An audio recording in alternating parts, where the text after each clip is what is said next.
हम बिना कर्म किए रह नहीं सकते और हर कर्म का प्रतिफल भी हमें ही भोगना होता है। जो बोया है वही काटने को मिलता है। संसार का हर मनुष्य सदा सर्वदा कर्म में ही लीन होता है तथा तदनुसार उसे उसका फल भी मिलता रहता है। दोस्तों, यह कहानी बहुत ही शिक्षाप्रद और ज्ञानवर्धक कहानी है। नमस्कार दोस्तों, आप सभी का हमारे YouTube चैनल आर्टिवर्ल्ड स्टोरी पे दिल से स्वागत है। मुझे उम्मीद है आप लोग कहानी के अंत तक जरूर बने रहेंगे। दोस्तों, कर्म लौट कर जरूर आता है, आप इससे बच नहीं सकते हैं।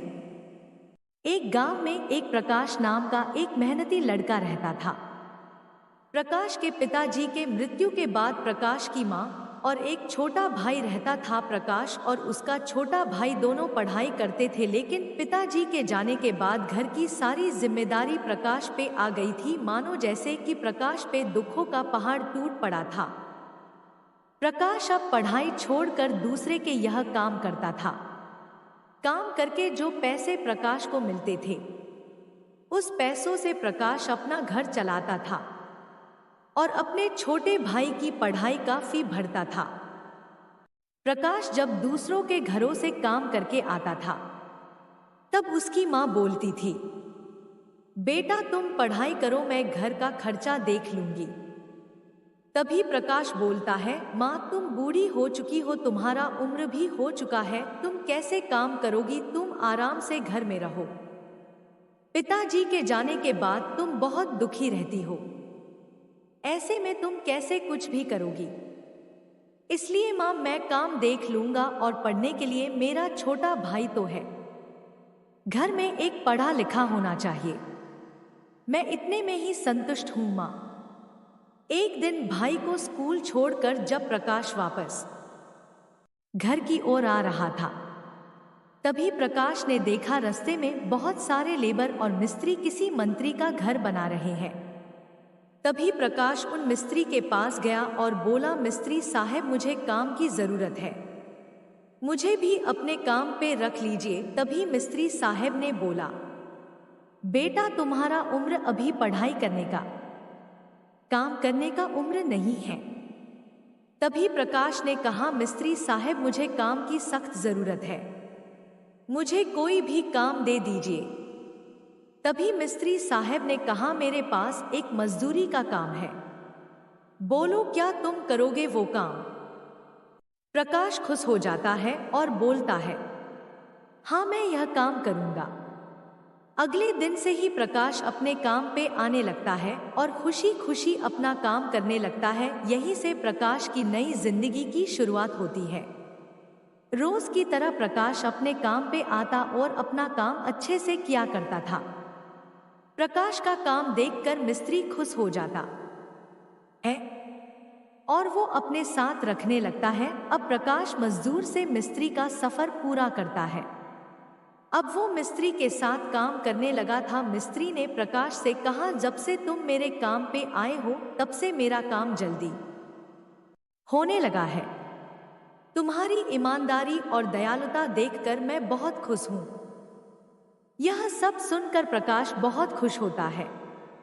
तभी मिस्त्री बोलता है, तुम अब हमारे साथ आगे का काम सीखो, ईंट की जुड़ाई का काम सीखो, ऐसे में तुम जल्दी ही एक राजमिस्त्री का काम सीख जाओगे, इससे तुम्हें और भी अधिक पैसे मिलेंगे। ऐसे ही प्रकाश अपना काम ध्यानपूर्वक करता रहा और घर बनाने का ज्ञान हासिल करता रहा।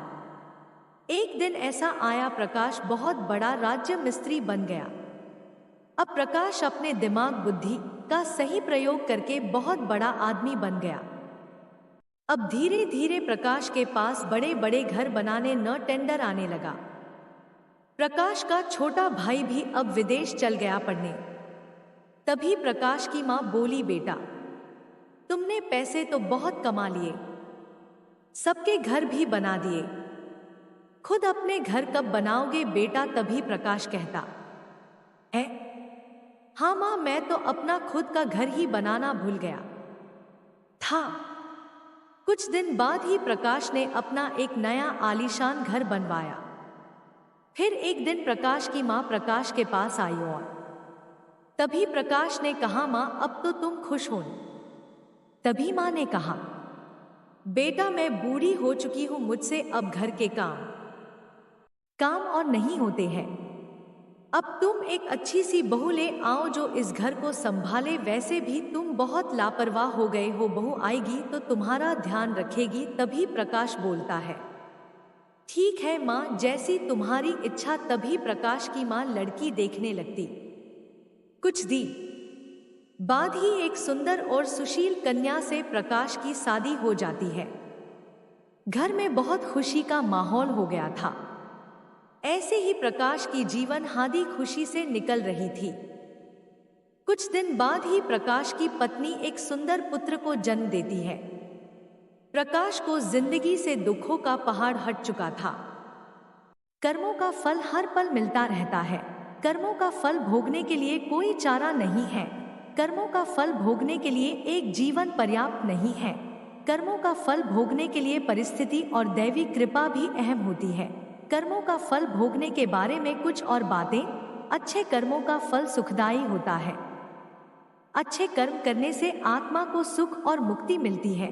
कर्म करने में आजादी है, लेकिन उसका फल भोगने में आजादी नहीं है। कर्मों का फल भोगने के लिए मनपसंद फल नहीं मिलता।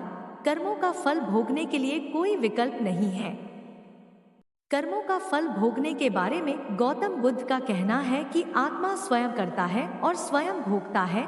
कर्मों का फल भोगने के बारे में कहा जाता है कि जो बोया है वही काटा जाता है। कर्मों का फल भोगने के बारे में कहा जाता है कि जैसी करनी वैसी भरनी। कर्मों का फल भोगने के बारे में प्रभु महावीर का कहना है कि आत्मा स्वयं करता है और स्वयं भोगता है। कर्मों का फल भोगने के बारे में कहा जाता है कि जो बोया है वही काटा जाता है। कर्मों का फल भोगने के बारे में कहा जाता है कि जैसी करनी वैसी भरनी।